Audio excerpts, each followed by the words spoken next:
parle tambo kongale, ok parle tambo. Ok parle tambo kongale, ok parle tambo kongale dede, on ose kaolonga kube.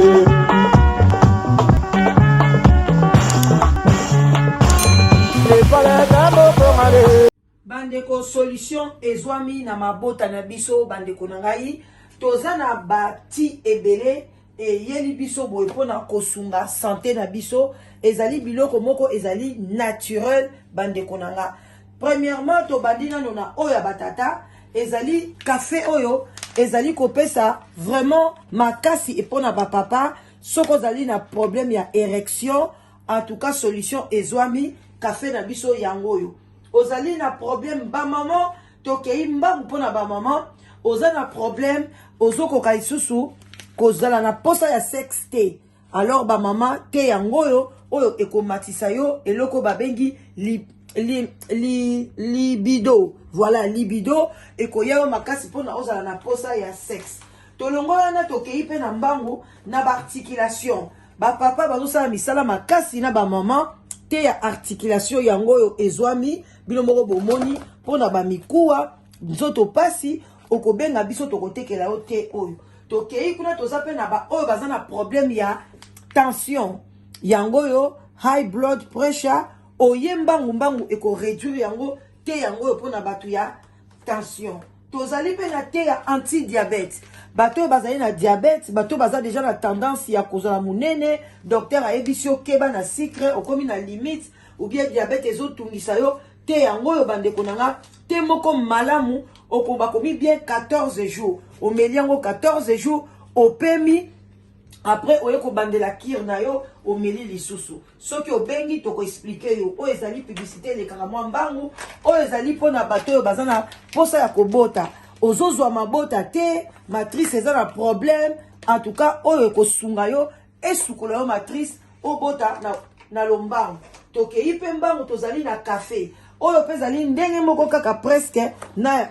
oyo ya bapapa oyo mpe eza café ya bapapa mpona érection oyo mpe ezali café oyo boyebi yango nyonso oyo esalami na biloko na matiti ya bien ezouta na mboka ya malamu oyo ezali anti-stress olalaka bien te ozokoka korelaxe te basusi eleki bafacture libala mpe eza te banyonso oyo soko ozomela yango ezali kolongola yo susi alors c'est vraiment bien pour na ba célibataire ba veuve oyo nyonso bazali na ba stress banyongo eleki na banque oyo ekola liso pongi ya suka yango oyo bandeko na nga oyo ngala danos na komela pe yango oyo penza ezali pona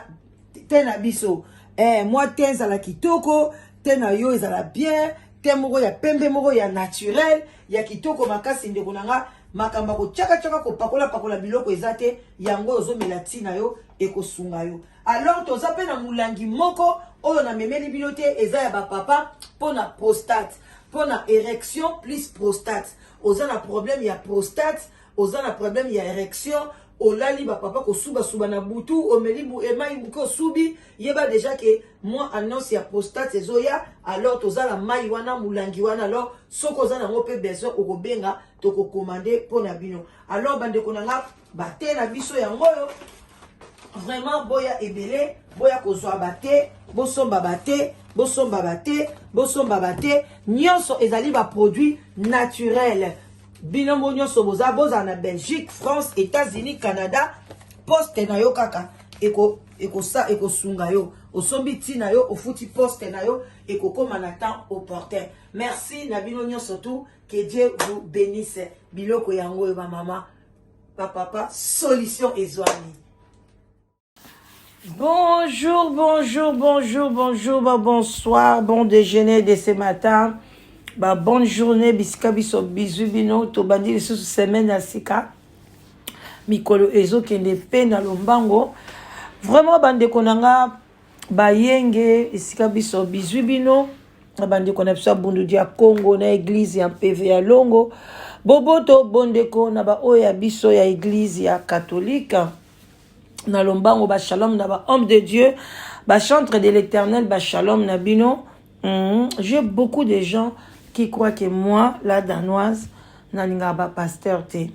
C'est faux et archi faux. Je crois que je suis parfois la seule, il y a qu'à saluer bango. Une salutation déjà, eza cher, eza lokomoko, très très cher na vie à moto. Ba ovandika boy, oyoki shalom et outi quelque part. Bino bat bojijaranga wana ke na linga ba pasteur te nga na linga ba koleka bino na lingi ke ba tambola na vérité parce que na yebi pe vérité na yebi quand même partie à vérité na kolipe na comme mukolo donc na parcourir pe ba église ebele na tangi pe bible na yoki pe ba mate ebele le Saint-Esprit est avec nous parce que Jésus nous a dit que akei atiki biso ba orphelin te atiki biso moko te donc atinde biso le Saint-Esprit est là et l'esprit est guida biso yango esalaraki soki ndeko na biso moko azotambola bien te po ba ndeko na biso photo ya to loba. Alors yo mutu esala comme otema pasi oyaka kotia ba commentaire awa ke ngai na lingaka ba pasteur te ozali na lokuta et puis okotikala toujours aveuglé. Voilà, mais bana na nzambe bazalaka na vision misu na bango ezaka ko fungwama tolingi te ke tanyo sotozwi na Jésus Christ de Nazareth ale tata mobo ya pasteur aya ko kotsa na lifelo wana bokosi bande ko nanga na yeli biso na yeli bino histoire moko to solola yango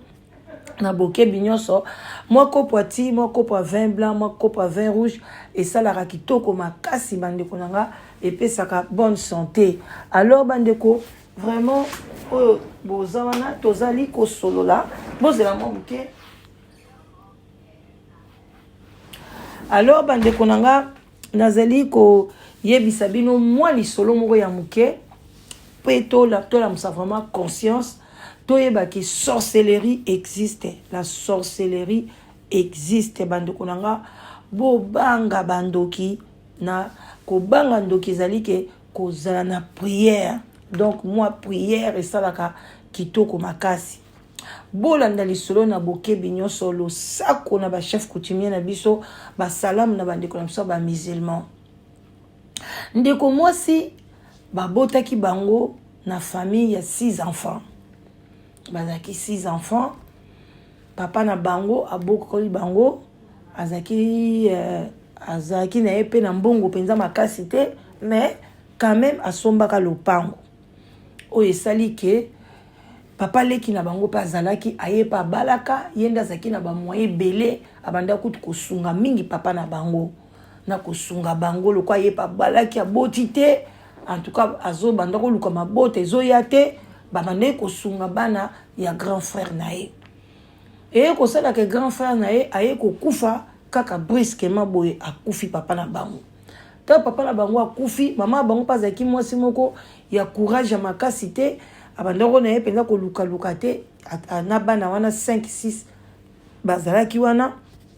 zipende koma imwa pasi. Papa mapa na mama bango pe akoma ikaka lokwa neti ko kende père moko tinda bango, o kende papa leki na bino mo ba congé moko boye. Papa leki na bango suka koma ki ko finga bango. Konyo kola bango donc mso mona bango lokwa bazolo bango biloko ninyo boye donc abane pa ko maltraiter bango parce que fille wana bando sale pasi na motema ezo sale pasi ne papa leki na bango zo maltraiter bango il y a zalaki je crois 2e ou 3e de la famille alors bando sale penda pasi et ko sala ki nzambe pe alala atemo na mosango kolala ka kolamka ko kutana mobali moko ya bien mobali moko abalie ya bien penza vie ya malamu aye kosala ke ye pas 8 mois relève ya osunga famille ya osunga pe ba parents na ye en tout cas mobali penza ezalaki ya bien makasi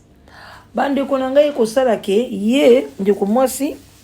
papa leki wana bande ko continuer kaka kofinga bango beaucoup ta komi koloba azalaki na ba moyen mais lokola bino mwana bino sabali mutambongo nazo koteka lupangu ya ndeko nanga ngape na baksaka mbongo na lupangu wana donc boye ba banga jako luka lupangu na bino tango bandi ko menacer suko ba mama na ye babima na lupangu ateka lupangu mwana mwasi wana en tout cas accepta ki yangote abundisi papa leki na ye akangie na bilamba menacer donc a poussé contre mi pena bondisi e batkutu etika kaka mama bango zolo batika tika a bondisa papa leki na bango et ko sala ke papa leki na bango abi okomona mwa mwasi wana tanga zongi na ndaku na ye asokoli bani pe ko betela mbai ne lisolo tala ndenge lekaki mama bengi ngai papa leki kuna ngai ye abateka lupango mama bima tuka ngana kokite na kange na bilamba pa na bundisi ye mobali na lobi osali boye pona nini tala kaza papa leki bala la kana mobali na butu boye mobali kai komi libumu pasi nazoka libumu pasi mobali akomoka ka libumu pasi diarrhée comme maloko pompe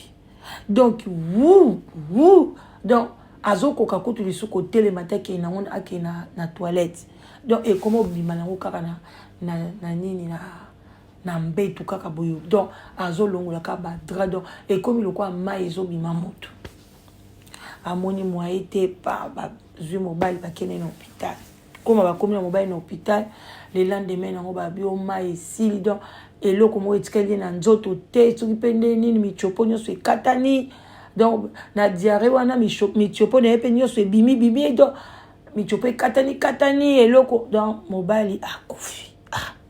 moi mosanga bandoli abi o efoza ka papa leki na biso kwa loba inanga boye nzambe akanisi siko pasi wana akozonga liso epana bango na mikumba bana soki mibala botaki donc abando réfléchir donc na matanga wana azoko olela mbali na ete azaka ko réfléchir eza nini eloko nye komelinga nzambe nanga azo réfléchir bandi ko ekosala ke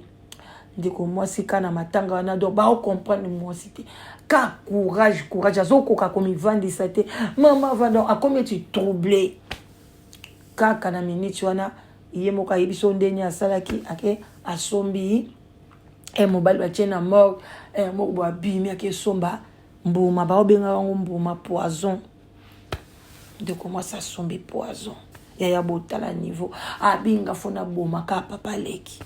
fona boma ka papa leki na bango pe olia vanda na ye place avana ki abiki mwana mwasi nga bundi singa soki pe na bakisi na ye soki pe ndengini abomi mobile na ye papa leki wana pe azoya pe na matanga place matanga ezalaki bazolela bande kwa mobile bande kwa mwasi papa leki pe azoya pe avandi pe na ba membre famille mosusu mwana mwasi wana azotala ekazotala je me rabengi fille moko ABC abi kende tango osala ba café bati kendo tuna mobile wana za papa leki nanga bo pesa ye respect kendo tuna ye soka o melanine ye pa kei alobi abi otena o mela kaka café abi bo ye moka tele abi ngamo na osa ele café yo kendo ko tikela sali café azui poison wana mbuma wana che pesifi wana fi wana pa yebi na elo côté abombi secret na yaki apesi papa leki pe azui café abanine komela kawa na ambiance matanga ameli café pesili male mosabile ka papa leki ameli café azotale ka café sili abimba moko yoka mutema ne kiti pe na bi siko pe na match nil akufa petango pa kufi makamune pe sili kofinga mape sili kindoki pe sili njoka ndefi na lobi ko boma bomi papa wana donc bandeli ya malheur na ye lisusu donc kutu ndinga azalaki na ye na vie na papa leki tanga azalaki na bomoi azalaki bien bandi konanga tala situation de mwana mwasi azokende kokoma ke mwana mwasi wana bakunji mobile na ye papa leki bazonga papa leki wana après 2 mois a polia kufi loko ape abengana ka déjà mwasi a poli ye mokuna na kati ya ndaku baye kotaka papa leki asa pola kufa poison epanza ye abitangu kaka ye ko apprendre que papa leki na kufi bakunda e bamona ka bwe amona kaka papa leki wana komi ko bimela ye bandeko na ngai papa leki bimela abina kotika kayo te ngai na yo muto boma ngai epa wipse obo omo azoganga mama ta papa leki mama panga bitozo mona ete mama papa leki yeyo tozo mona papa leki wana te mais biso tozo mona na biso yete qu'est-ce qui ne va pas onga nazo mona ye papa leki yeyo okomona air moko alali bo azomona papa leki na azoya mutakala nde babota ye abima na ye kaneti mwasi na mobile azoganga azobenga na parce que tellement bando olinga ye te wa papa leki akoma makasi soki azwi ye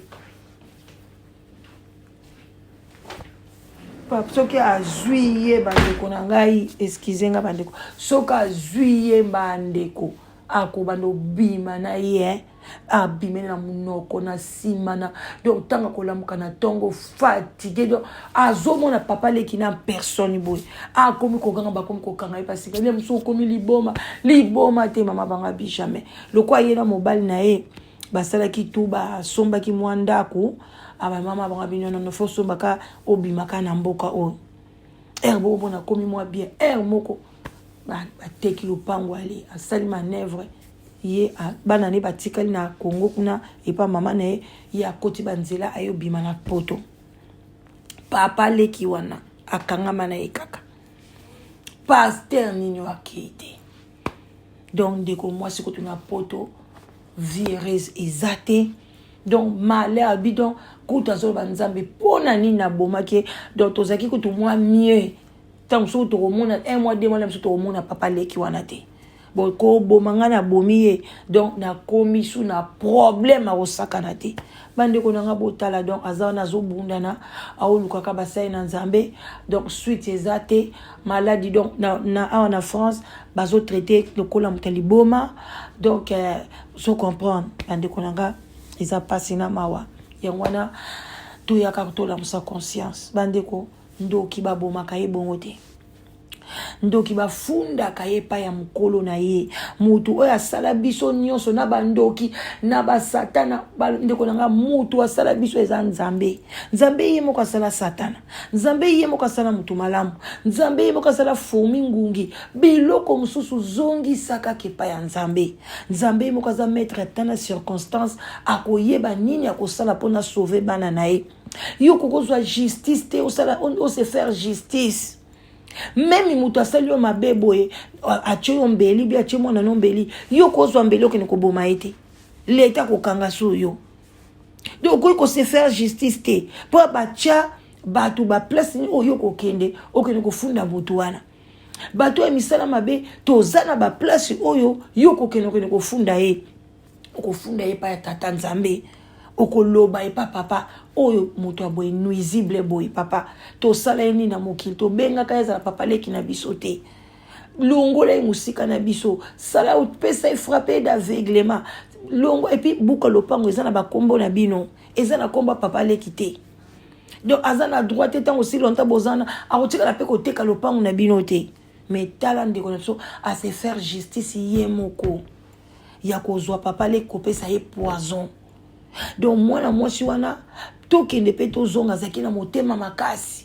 déjà papa leki na bino pour no simbe na nzoto obundisa leki ya papa na bino foza déjà esprit ya makasi ye moko pe ndeko mwasi il faut atala pe état d'âme na ye est-ce que aza penza mutu ya normal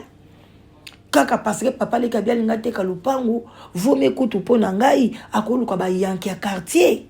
afuti bango mbongo abia po moi papa leki na biso ya bobeta ye mais yoko ke simba ye na nzoto te ko simba ke na nzoto a perdre mobile na ye na kanda wana bakundi kutu mobile na ye te motema kaka lobi fona éliminer moto na kosoli na ba mikundeli ye na komone sundeni kana matanga mbango atie loko bande ko Kongo ekomi na problème poison wana ekomi bichela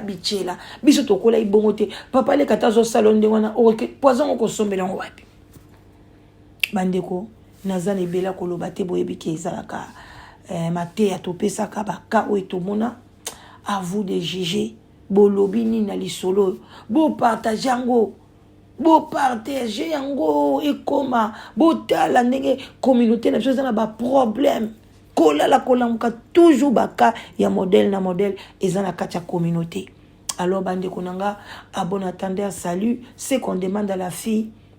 à la repentance à solo abenga ba famille na bango abenga mama na yalo ase atubela na famille ya tata na ye afuka masenga bolimbisi nzambe akoyoka il faut pas réparer mon niveau famille. Ezakate ok na mosai na nzambe osengi pardon ok bote il faut benga pe ba famille benga bandeko na yo benga famille ata mabe ba osala yo ata ba koyina yo ba kofundo pe na justice te parce que baza na preuve te mais yo benga bango loba vraiment mifungwama belela nzambe ya solo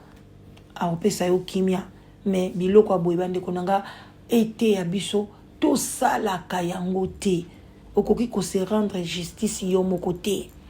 surtout na babiloko ba meurtre ko meka kutu te parce que même na miso nzambe même na miso l'état oza condamnable soki pe vraiment ke ye moko lobi a pesa ki poison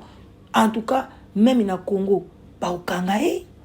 ata mutanga sa kufa banda kala yo ekoloba kenga na pesa ki poison ba okanga yo heureusement ça déjà na mboka poto mais soit qui na Congo ba ko kanga ba tient na prison vraiment bande ko ngai na lingi bino mingi ba bonne journée bozala bien zamba lola amona bino apambola bino merci beaucoup to sololi bye bisous.